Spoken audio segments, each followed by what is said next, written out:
तो चलिए एमीटर और वोल्टमीटर के बारे में पढ़ते हैं। सबसे पहले एमीटर होता क्या है। एमीटर वो डिवाइस है जिसकी मदद से हम किसी सर्किट में करंट मेजर करते हैं। ठीक है, तो जब हमें सर्किट में करंट मेजर करना होता है तो हम जिस डिवाइस को यूज़ करते हैं दैट इज़ एमीटर। ठीक है, अब बात को समझें। एमीटर जो है ये सर्किट का करंट नहीं एक्चुअली मेजर करता, ये अपने में से पास होता करंट मेजर करता है। ठीक है, इसको कुछ नहीं पता सर्किट में क्या चल रहा है। आप इसको कहाँ पे कनेक्ट कर, जहाँ पे कनेक्ट कर दोगे ये वहाँ का अपना करंट मेजर कर देगा। ठीक है, तो इसीलिए जब भी आपको करंट मेजर करना है तो जहाँ पे आपको मेजर करना है वहाँ पे आप सीरीज़ में इसको लगा देते हो। तो एमीटर ने आपने जहाँ का करंट मेजर करवाना है वहाँ पे सीरीज़ में आप क्या लगा दो, एमीटर, क्योंकि एमीटर अपना करंट मेजर करेगा और जहाँ आप मेजर करना चाह रहे थे किसी रजिस्टर का या किसी बल्ब का तो उसका भी सेम ही होगा। ठीक है, सो पहली बात, एमीटर क्या करता है, ये करंट मेजर करता है। हम ऐसे बोल देते हैं कि सर्किट में करंट मेजर करता है, एक्चुअली ये अपना ही करंट मेजर करता है। तो जहाँ पे आपको करंट मेजर करवाना है वहाँ सीरीज़ में हम एमीटर को लगाते हैं। ठीक है, पहली बात। दूसरी बात, हमारे सामने यहाँ पे दो सिचुएशंस हैं बिल्कुल सेम सी। हमने यहाँ पे बैटरी लगाई है विच इज़ 10 वोल्ट। बहुत सिंपल सी सिचुएशन है, हमने मेन कॉन्सेप्ट समझना है। ठीक है, और एक रजिस्टर है 10 ओम जिसका हम करंट मेजर करना चाहते थे। एक हमने एमीटर लगाया जिसका रेजिस्टेंस है 0। ठीक है, विच इज़ आइडियल सिचुएशन। और एक हमने एमीटर लगाया जिसका रेजिस्टेंस है 10 ओम। तो जो पहले वाला है, ठीक है, उसमें रीडिंग आएगी आपकी टोटल रेजिस्टेंस सर्किट का पोटेंशियल 10 है और रेजिस्टेंस भी 10 है, 1 एम्पियर। तो टेक्निकली 1 एम्पियर करंट जो है वो रजिस्टर में से जाएगा और वही तुम्हारे एमीटर में जाएगा। तो एमीटर बोलेगा भाई मेरे में से 1 एम्पियर करंट गया है, वो आपको रीडिंग दिखा देगा और वही फिर ऑब्वियस सी बात है रजिस्टर से आया होगा। दूसरे केस में जो हमने एमीटर यूज़ किया उसका रेजिस्टेंस भी 10 ओम रखा, तो उस केस में जो करंट होगा सर्किट में, ठीक है ना, वो 1/2 एम्पियर जाएगा। अब बात समझ रहे हो। सोचो कि हमने इस रजिस्टर का मेजर करवाना था करंट, एमीटर नहीं था, तो आइडियली उसकी रीडिंग 1 एम्पियर आनी चाहिए थी। लेकिन अगर हमने एम्पियर हायर रेजिस्टेंस का लगा लिया तो होगा क्या, सीरीज़ में लगाने के कारण सर्किट का रेजिस्टेंस बढ़ जाएगा, तो वहाँ पे करंट कम हो जाएगा और उसमें एरर आ जाएगा। ठीक है ना, तो यहाँ तो एरर अच्छा खासा 50% का एरर आ रहा है। सो बेसिकली एमीटर जो है उसका जो रेजिस्टेंस होता है, ठीक है ना, वो लो होना चाहिए। लो भी छोड़ो, वेरी लो होना चाहिए। जितना उसका रेजिस्टेंस लो होता रहेगा उतना वो करेक्ट रीडिंग देगा। आइडियल सिचुएशन में इसका रेजिस्टेंस 0 होना चाहिए। ठीक है, सो व्हाट इज एमीटर, ये करंट मेजर करेगा। कहाँ से मेजर करेगा, अपने में से मेजर करेगा। तो आप इसको सीरीज़ में लगाओ। अब सीरीज़ में लगा तो दोगे, टेक्निकली इसकी प्रॉब्लम तो बहुत ईजी आती हैं। एक एमीटर को कुछ नहीं, एक रजिस्टर की तरह मान के आप करंट निकाल लो उसका। ठीक है, अब अगर उसका आप रेजिस्टेंस बढ़ाते जाओगे तो भाई साहब वो सर्किट का करंट कम कर देगा, तो उसमें उतना ज़्यादा एरर होगा। सो आइडियल सिचुएशन में इसका रेजिस्टेंस शुड बी 0 एंड एक अच्छे एमीटर का resistance is very very very low.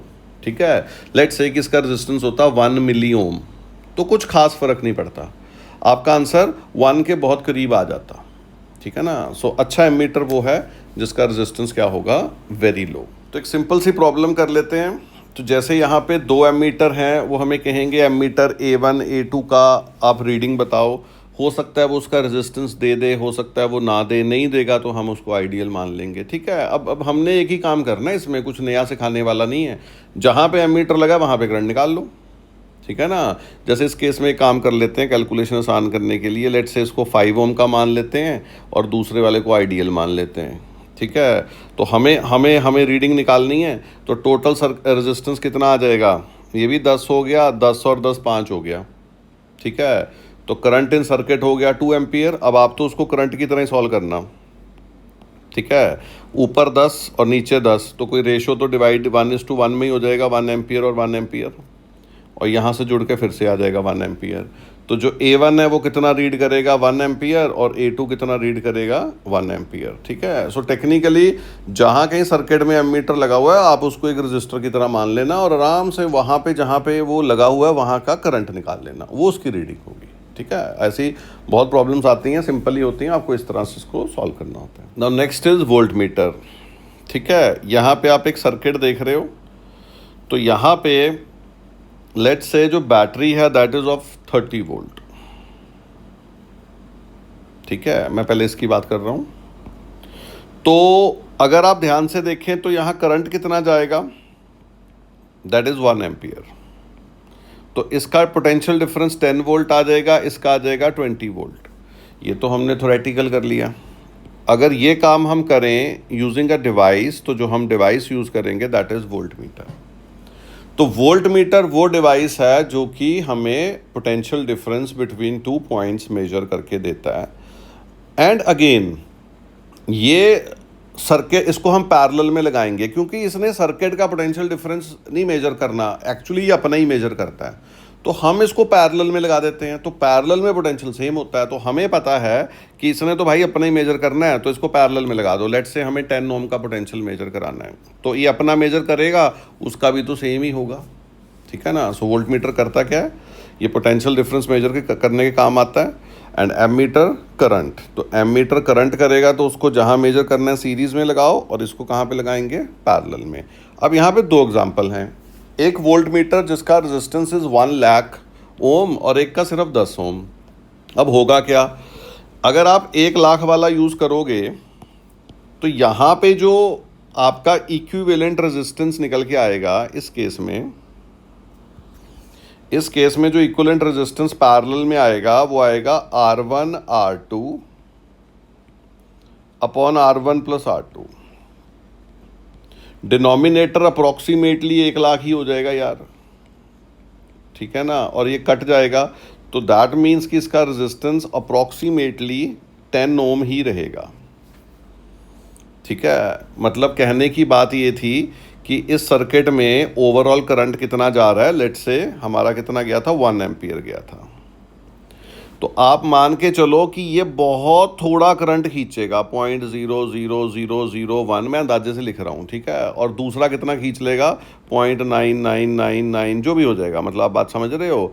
तो जब आप वोल्ट मीटर का रेजिस्टेंस बहुत हाई रखोगे तो वो सर्किट का करंट मिनिमम खींचेगा। ठीक है, तो नीचे वाले का जो पोटेंशियल है वो 9.999 तक, जहाँ भी तक रहना है, वो अप्रॉक्सीमेटली 10 वोल्ट तक आपको रीडिंग दे देगा। काफ़ी एक्यूरेट रीडिंग दे देगा। क्यों दे रहा है, क्योंकि उसका अपना रेजिस्टेंस बहुत हाई है और वो करंट नहीं खींचेगा। अगर आप उसका रेजिस्टेंस कर दो लो, जैसे सिर्फ 10 ओम का यूज़ कर लो, ये जो मैं पिछले वाले में पॉइंट में अंदाजे से लिख रहा था, गिन के नहीं लिख रहा था, बात समझ रहे हो, मैं जस्ट एक आपको आइडिया दे रहा हूँ। तो यहाँ पे अगर आप 10 ओम का यूज़ कर लोगे, भाई साहब इसने तो रेजिस्टेंस ही सर्किट का बदल दिया, कम कर दिया। ठीक है, तो सारी कहानी बदल गई। करंट कितना आ जाएगा, 30/25। अब बात समझ रहे हो, और 30/25 भी डिवाइड हो जाएगा, तो यहाँ से कितना जाएगा, इसका हाफ, 30/25 इज 6/5।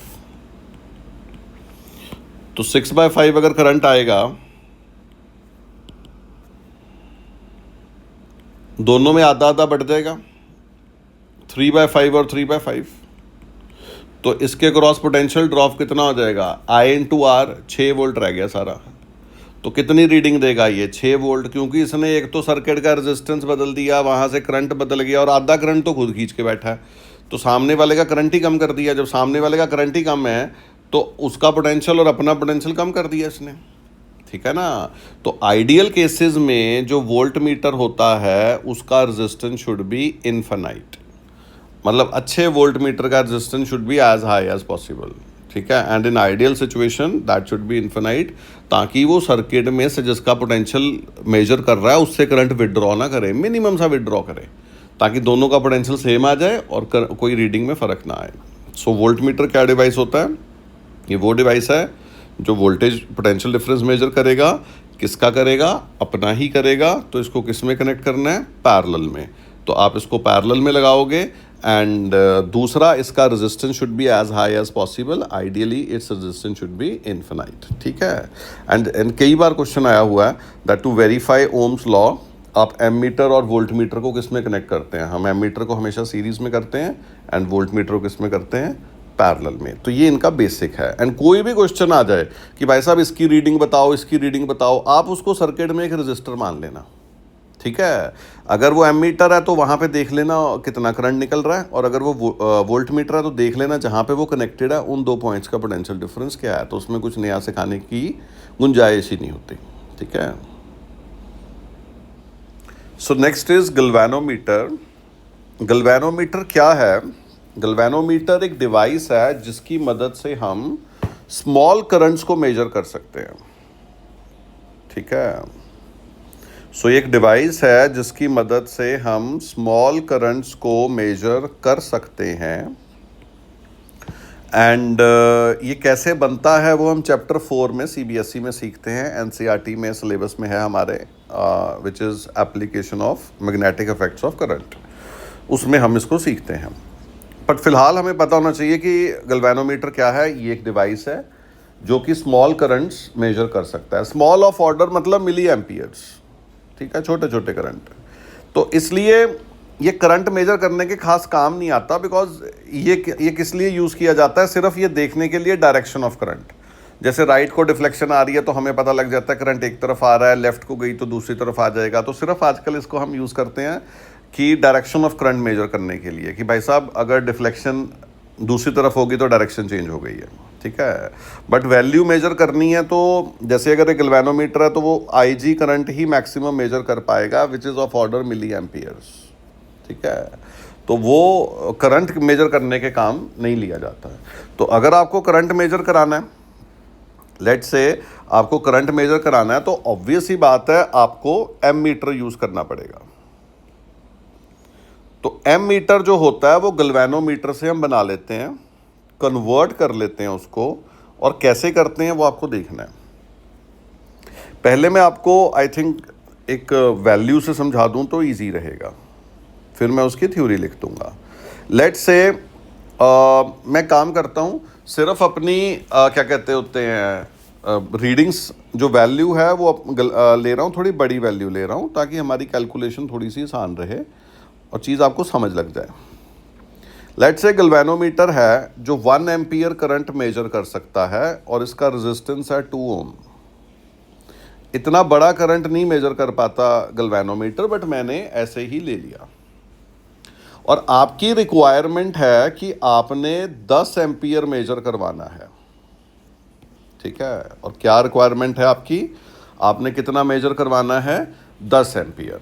तो भाई साहब इसने तो 1 एम्पियर से आगे मेजर नहीं करना, तो इसको फिर हम एम मीटर में कन्वर्ट कर लेते हैं। कैसे कन्वर्ट करते हैं? हम इसके पैरेलल में एक लो रेजिस्टेंस लगा देते हैं। हम इसके पैरेलल में एक लो रेजिस्टेंस लगा देते हैं। That low resistance is known as shunt, ठीक है। हम इसके पैरेलल में शंट यूज करते हैं विच इज लो रेजिस्टेंस, ठीक है। अब होगा क्या? जब मैक्सिमम करंट 1 एम्पियर आएगा, अब लेट्स से कि 10 एम्पियर आना है, सॉरी, जब मैक्सिमम करंट 10 एम्पियर आएगा तो गैल्वेनोमीटर में उस समय 1 एम्पियर ही जाएगा, बाकी 9 एम्पियर उसका एक shunt which is low resistance वहां से पास हो जाएगा, ठीक है। और ये जो पूरा कॉम्बिनेशन बन जाएगा, ये इतना पूरा कॉम्बिनेशन बन जाएगा, now it is ammeter, ठीक है। शंट का मतलब क्या होता है? बिल्कुल ये वर्ड लिया गया ट्रेन से। जैसे एक ट्रेन एक प्लेटफॉर्म पे खड़ी होती है तो दूसरी ट्रेन को बीच वाली पटड़ी से क्रॉस करवा देते हैं, उसको कहते हैं शंट करना, साइड से पास करा देना, ठीक है। तो सेम है, 10 एम्पियर करंट आ गया, इसमें से तो 1 ही जा सकता है, तो 9 आप ऊपर से भेज दो। तो एज ए होल अब इसमें से कितना करंट जा सकता है? 10 एम्पियर। तो एज ए होल ये कितनी मेजरमेंट कर सकता है? 10 एम्पियर तक कर सकता है। वो तो जो उसके आगे एक स्केल लगा होता है, विच इज़ जो हमारा काम नहीं है, ठीक है ना, जो उसके ऊपर स्केल लगा होगा तो पहले उस पर 1 एम्पियर लिखा होगा गलवेनोमीटर में, अब उसको बदल के 10 कर देंगे, क्योंकि हमें पता है जब गलवेनो में 1 जाएगा तो एज ए होल किस में चला जाएगा, टोटल 10। ठीक है ना, बट वो हमारा काम नहीं है। हमने क्या सीखना है कि गलवेनोमीटर को एमीटर में कैसे कन्वर्ट किया जाता है, by using a low resistance in parallel and that resistance is known as shunt. ठीक है, सो अब ये दोनों, अब वो रेजिस्टेंस हमें कितना यूज करना पड़ेगा, हमें पता है ये दोनों पैरेलल में है तो पोटेंशियल सेम कर दो, तो I into R is equal to नीचे का I इंटू आर। तो जो हमें शंट यूज करना पड़ेगा इस केस में 2/9 ओम करना पड़ेगा। ठीक है, अब आप बात समझो, पैरेलल में जो रेजिस्टेंस होता है एज ए होल, इसका रेजिस्टेंस कितना बन गया, as a whole resistance of ampere क्या बन जाएगा, that is R1 R2 upon R1 plus R2। बात समझ रहे हो, रेजिस्टेंस कम हो जाएगा 4/20, तो कितना हो गया 0.2। आप देखो ना, कहाँ 2 ओम था, कहाँ उसका रेजिस्टेंस कितना हो गया, पैरेलल में लगा दिया ना तो कम भी हो गया, वो हमें चाहिए भी था, क्योंकि एमीटर का रेजिस्टेंस हमेशा क्या होना चाहिए, कम। हालांकि ये तो हमने रैंडम वैल्यूज़ ली है, रियलिटी में तो उसको बहुत कम कर लेते हैं। ठीक है ना, सो पहली बात है कि हमने गलवेनोमीटर को एमीटर में कैसे यूज कन्वर्ट करना है। भाई साहब, गलवेनोमीटर में जितना करंट जा सकता है उतना ही जाएगा, बाकी सब हम बाईपास कर देंगे, बाहर से निकाल देंगे through parallel resistance which is known as shunt. And value of that resistance हम कैसे कैलकुलेट करेंगे, पैरेलल में या तो पोटेंशियल सेम करके शंट और गलवेनोमीटर का एस की वैल्यू आ जाएगी, एंड इस तरह से ये एक एमीटर बन जाएगा जो अब 10 ओम तक, 10 एम्पियर तक रीडिंग हमें दे सकता है। ठीक है, इसको नोट करें। तो इसकी थ्योरी लिख लेते हैं। सो अगर हमारे पास एक गलवेनोमीटर है और उस गलवेनोमीटर में करंट जा सकता है IG, और आपने इसको एक एमीटर में कन्वर्ट करना है ऑफ रेंज 0 to I। ठीक है, तो इसका मतलब अब पीछे से करंट आएगा, और बाकी रिमेनिंग करंट हम कहाँ से पास करा देंगे, through low resistance known as shunt, जिसमें से जाएगा I माइनस IG, और ये दोनों पैरेलल में है तो इनका पोटेंशियल सेम कर देना। गलवेनोमीटर का रेजिस्टेंस मैं G लिख रहा हूँ, तो यहाँ से हमें शंट की वैल्यू आ जाएगी। ये NCERT में भी करवाया जाएगा इन चैप्टर 4, बट कंपटीशन में हम इसको चैप्टर 2 में ही कर लेते हैं, 3 सॉरी। तो चलिए एक प्रॉब्लम ट्राई करें। अ गलवेनोमीटर विद रेजिस्टेंस, एक गलवेनोमीटर बना लें जिसका रेजिस्टेंस है 25 ओम and it requires 1 milliampere for its full deflection। और आपने इसको कन्वर्ट करना है किसमें, एक एम मीटर में जो रीडिंग ले सके 2 एम्पियर। तो आपको शंट की वैल्यू निकालनी है, पॉज करके 1 मिनट लगाओ, आंसर आ जाएगा।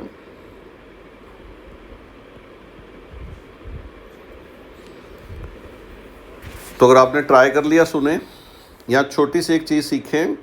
अगर शंट का रेजिस्टेंस S है तो करंट कितना जाएगा शंट में से, 2 - 1 मिली।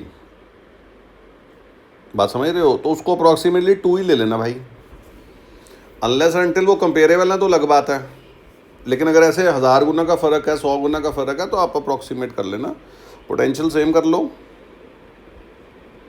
शंट का पोटेंशियल और गलवेनोमीटर का पोटेंशियल सेम करो, तो वहाँ से शंट निकल जाएगा, which is 12.5 × 10⁻³ I think D option ही मिसप्रिंटेड है, दैट इज़ 1.25, ठीक है, × 10⁻² ओम। ये आंसर आएगा, जो भी है, मतलब ऑप्शन मिसप्रिंटेड थी या जो भी था, this is exact answer. JEE में आई हुई प्रॉब्लम है, डायरेक्ट प्रॉब्लम है कि शंट निकालो भाई। ठीक है, और ऐसे कैलकुलेशन करनी है, अप्रॉक्सीमेशन यूज़ करना। नेक्स्ट प्रॉब्लम ट्राई करें। A 72 ohm galvanometer is shunted by resistance 8 ohm. The percentage of total current which passes through the galvanometer. Please try करें। अगर आपने ट्राई कर लिया तो सुने, अदरवाइज पॉज करें।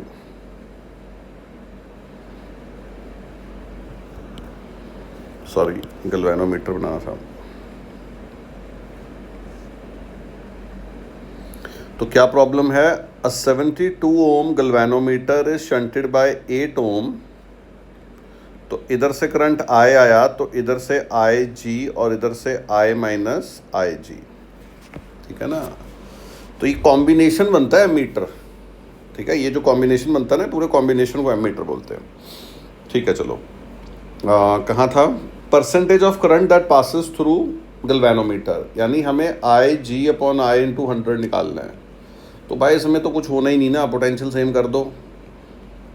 इतने सौखे सवाल होते हैं ना, इसके अगर आ जाए तो आपकी किस्मत अच्छी है। तो आई जी अपॉन आई कितना आ जाएगा?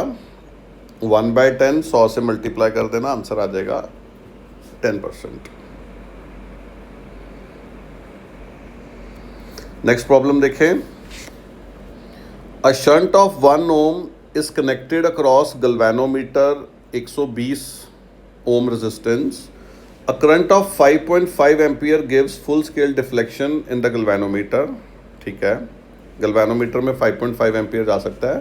The current that will give full scale deflection, 5.5 in the presence, total है ये। A shunt of 1 ohm is connected across galvanometer, ठीक है।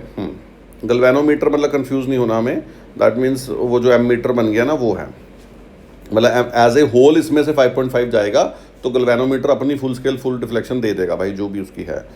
The current that will give full scale deflection in absence of shunt, अगर हम shunt नहीं लगाते, that means आपको आई जी निकालना है, द मैक्सिमम पॉसिबल करंट जो जा सकता है थ्रू गैल्वेनोमीटर। पॉज करें और सॉल्व करें। सो अगर आपने सॉल्व कर लिया तो सुने।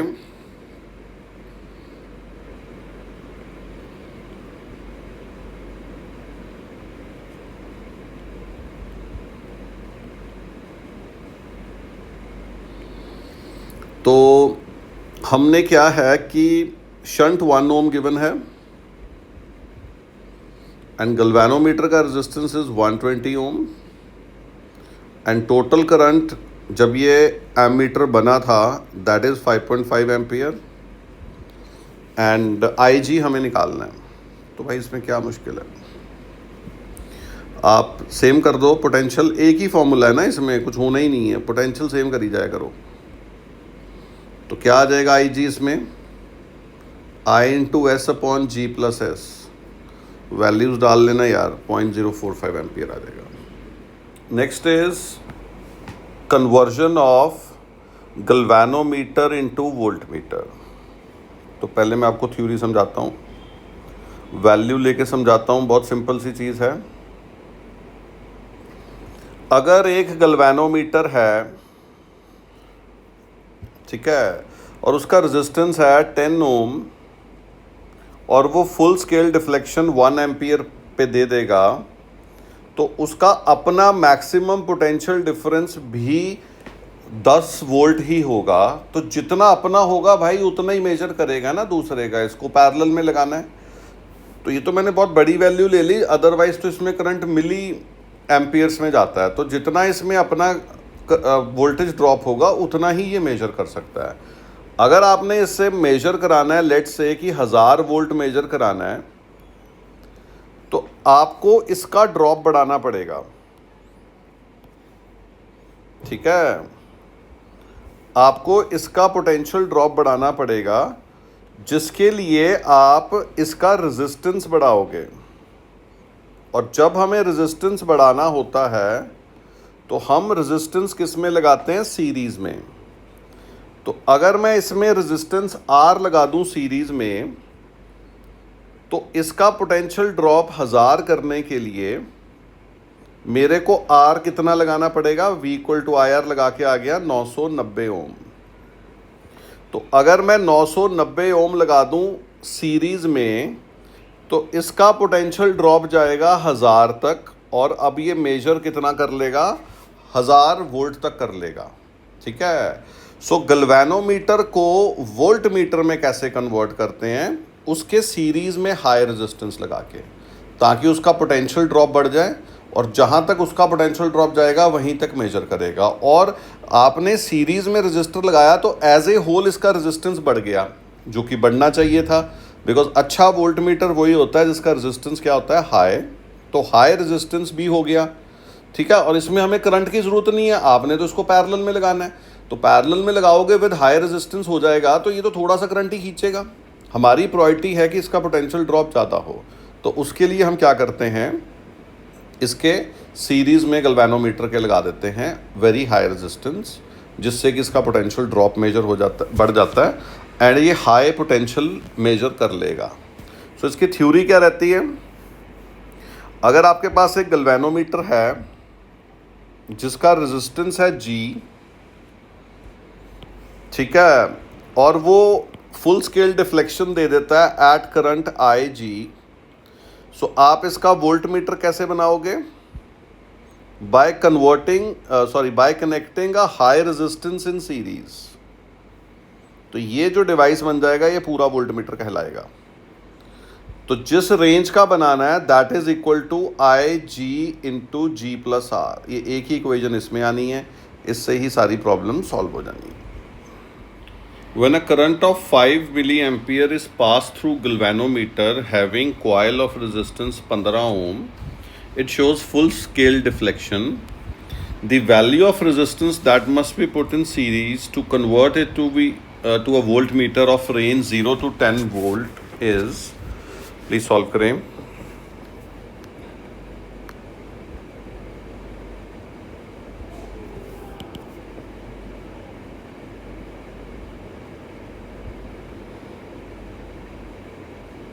तो आपको मालूम है आपको सीरीज में रेजिस्टेंस लगाना है, तो V is equal to IG into G plus R ही तो लगाना है यार। तो IG कितना है, 5 इंटू 10 की पावर माइनस 3 इंटू G कितना था 15, तो R प्लस 15 कितना आ जाएगा 2000, तो R हमारा आ जाएगा 1985 ओम, ठीक है। इसकी सीधी प्रॉब्लम ही आनी भाई जब भी आएगी। नेक्स्ट प्रॉब्लम देखें। A moving coil galvanometer allows full scale deflection of this current, moving coil galvanometer मतलब गैल्वेनोमीटर मान लो। A series resistance of 2 mega ohm is required to convert into voltmeter of this range. तो अगर आपने इसको ammeter में convert करना है तो कितना शंट लगाना पड़ेगा। तो लेक्चर को पॉज करो और प्रॉब्लम को ट्राई करो। तो देखिए, एक मूविंग कॉइल गैल्वेनोमीटर है जिसमें करंट जाएगा 10 की पावर माइनस 4, ठीक है, और उसकी सीरीज़ में हमने 2 इंटू 10 की पावर 6 ओम रेजिस्टेंस लगा दिया, और गैल्वेनोमीटर का रेजिस्टेंस लेट से G है, और इससे ये वोल्ट मीटर बन गया 5। तो V को आपने लगाओगे IG G plus R, so 5 is equal to IG which is 10 की power minus 4 G plus R। तो यानी 1 2 3 4 इज इक्वल टू 2 इंटू 10 की पावर 6 प्लस R। यहाँ से R प्रॉब्लम है कि नेगेटिव आ जाएगा, तो जब ये मेंस में आया था तो सबको बोनस मिला था, वो अलग बात है, कुछ बच्चे लगे रहे होंगे बार बार चेक करने। एंड उसके बाद में चलो अगर ये बोनस वाला प्रॉब्लम ना होती तो यहाँ से R आ जाता, फिर आप इसका क्या बना लेते, फिर आप इसका एमीटर बना लेते, फिर आप टोटल I को किसके बराबर कर देते, जो गैल्वेनोमीटर में जाना है, और रिमेनिंग ऊपर से निकाल देते, ठीक है ना। तो गैल्वेनोमीटर में से जाना था, सॉरी, तो हम फिर लिखते IG, हाँ ठीक ही लिखा था, into G that is equal to I minus IG into S। तो G हमें मालूम होता, I हमें मालूम है 10 मिली एम्पियर, I इज़ 10⁻², ठीक है, तो अप्रॉक्सीमेटली इसको 10⁻² ही ले लेते हैं, फिर वहाँ से हम s निकाल लेते हैं। तो अच्छी प्रॉब्लम है, पहले से हमने टेक्निकली क्या करना था, वैसे हम पहले से r निकाल भी क्यों रहे थे यार, नहीं सॉरी r पता था, g निकालना था यहाँ से, सॉरी, है ना, r हमें मालूम था, g निकालना था। सो पहले से हमें g निकालना था which is resistance of galvanometer, फिर दूसरे को उसमें यूज़ करना था। तो देखिए वो फेमस क्वेश्चन है जो बहुत बार रिपीट होता है in various forms, that to verify Ohm's law, जैसे यहाँ पे एक टेस्ट रजिस्टर RT है जिस पे हमने ओम्स लॉ वेरीफाई करना है। तो जैसे मैंने आपको बताया था, आपने वोल्ट मीटर को लगाना होता है पैरेलल में और एम मीटर को लगाना होता है सीरीज़ में, लेकिन इस बार वो गैल्वेनोमीटर के साथ रेजिस्टेंस R1 R2 दे रखा है, तो आपने बताना कि मोस्ट सूटेबल सर्किट कौन सा है।